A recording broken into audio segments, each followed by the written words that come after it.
So meron nag-comment, sabi, paano daw yung mga bata, yung mga naalipusta daw, tsaka yung nagawa ng kasamaan. Which is alam mo na, yung nagawa ng kasamaan ng mga bata, tsaka mga baby daw. So paano daw yun? Kasi daw, iba sabi ko, yung mga nangyayari sa'yo is na-attract yan ng kalooban mo. So ito, magugulat ka dito sa impormasyon, hindi lahat ng tao ay may kalooban ng puro. Ibig sabihin, merong ibang mga lower beings na ang consciousness nila ay sa beast. Ibig sabihin yan yun sa lower self. So, hindi lahat talaga ng tao ay may awareness na galing talaga sa puro. Mangilan-ngilan lang talaga yan.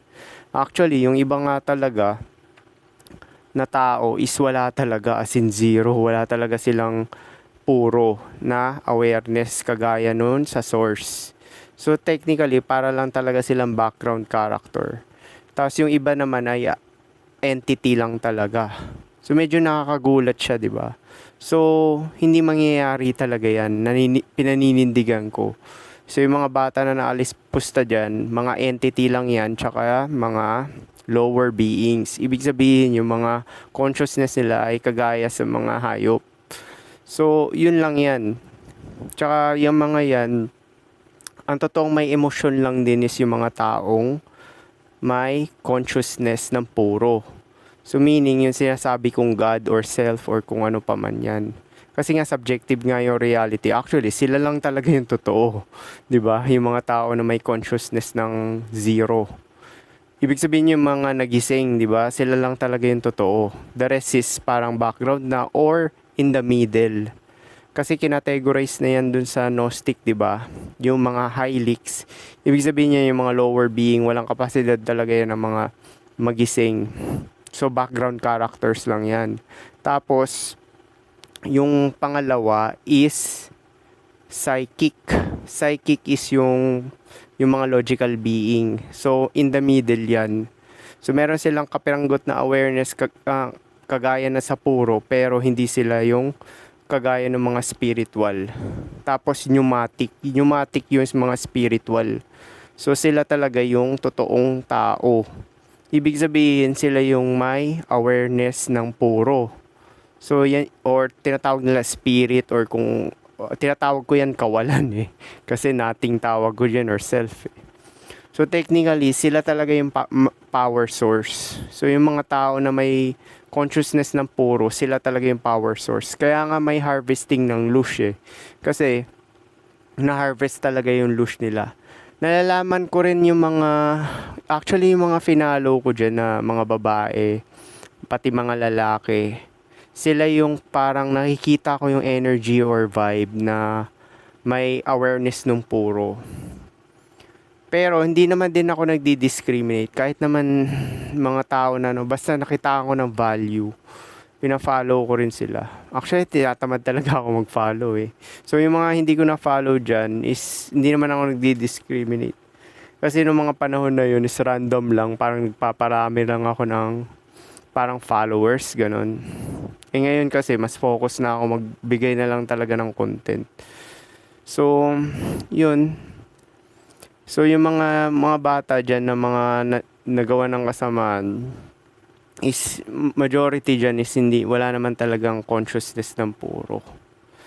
So ang totoo lang talaga yung may consciousness ng puro. Tapos sila lang din talaga yung may totoong emosyon. Yung nakakaramdam talaga. Yung iba naman, yung kagaya nung high leaks tsaka psychic, mga nagmimimic lang yan. Mga ginagaya lang yung mga creativity ng puro, ginagaya lang, basta ganyan. Tsaka mahahalata mo yan sa mata. Yung mata ng mga high leaks, tsaka mga psychic is walang glow. Walang glow yung mata nila. Tsaka hindi, actually wala talaga sila, parang wala silang emotion sa totoo eh. Parang nanggagaya lang. Alam mo yung crocodile tears, marami na ako nakita mga ganyan na tao. Kung kuwari umiiyak, tapos mamaya biglang, ang bilis mag-ship, parang nawala agad. Yung hindi talaga genuine. Kuwari umiyak sila, hindi talaga genuine. Mahalata mo. Marami niyan. Actually, kung pe-percentage dyan ko yan, sabihin na natin 20% to 15% yung may consciousness or awareness ng puro. Tapos the rest ay 75 to 80%. Halo na yan, yun yung mga hylics tsaka mga psychics. So again, pinaninindigan ko pa rin talaga yan na yung mga nasa low vibration na place na nasa kalamidad is hindi aksidente yan. Wala nga talagang aksidente, di ba? Sinasabi ko na yan, walang aksidente. Kasi yung choice ng tao is, kuwari nagkumpulan kayo sa lugar na yun, malamang magka-frequency kayo ng vibration. Ibig sabihin, pareho kayong low vibration na pagdesisyonan ng kalooban nyo na pumunta doon. 'Di ba? Tsaka yung, kuwari, yung mga, 'di ba, yung mga napunta sa Stampede, paano ba sila pumunta doon, 'di ba? Sino ba nagdesisyon nun? 'Di ba kalooban nila? Bakit sila pumunta doon sa low vibration na place na yon? Kasi nga, pati yung place, ina-attract ka rin yan. So kung ano ka talaga, kuwari, kung negatibo ang tao, ma-attract ka sa negatibo na place na, ano, 'di ba, vibration.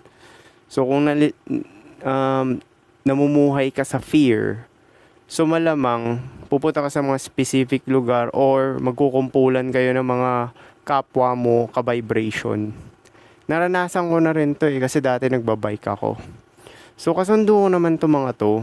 Kaso nga lang, yung nadisgrasya ako, sabi ko, ba't parang walang tumulong? Ibig sabihin pala talaga, kahit pala mabait ka pala talaga sa tao, basta hindi ka nila ka-vibe. As in, wala talaga silang pakialam at hindi ka nila tutulungan. As in, mas naniniwala talaga ako sa vibe. Kasi may mga tao talaga na na kahit gaano ka pa kabait, as in, ibigay mo na yung kamay mo talaga, lahat ng kamay mo, pati braso mo. Actually, kahit nga malagutan ka ng hininga hindi magbabago talaga yung desisyon nila kasi nga sa vibe.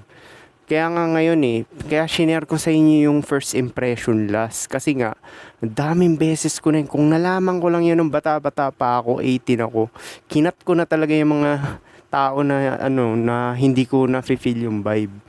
Kasi nga, dati kasi, na-brainwash din ako yung mga ganyan, yung maging people pleaser, 'di ba? Kasi nga, maging mabait kasi ibang tao kasi kasi para mag-reciprocate, tulungan ka rin nila pabalik. Yun, 'di ba?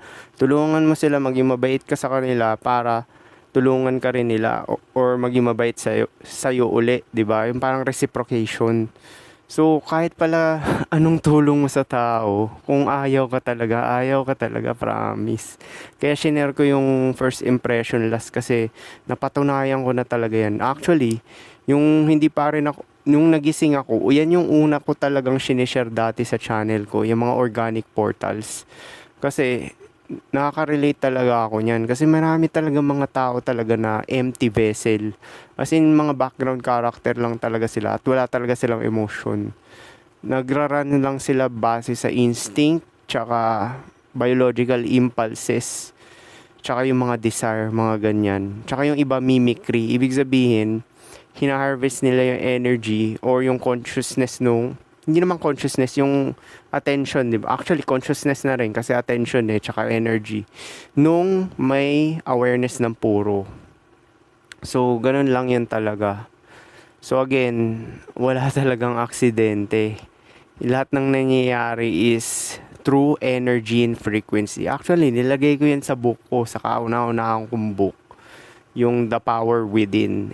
Di ba may energy and frequency basics, nandun yan. Kung anong nangyayari sa iyo is base yan sa energy and frequency mo. Kaya ka nga naka-decide na pumunta dun sa lugar na yun, di ba? Yung nalindol. Kasi nga, yun yung nalaman ng kalooban mo. Tsaka, kung bata man yung mga nasali doon is majority nun, mga bata ay entity lang talaga. Ibig sabihin, empty vessel. Wala talaga silang awareness nung puro. So, paano? Hopefully, may natutunan kayo dito. Medyo mind-boggling to, tsaka controversial. Pero, ito yung talagang information na, controversial. Peace.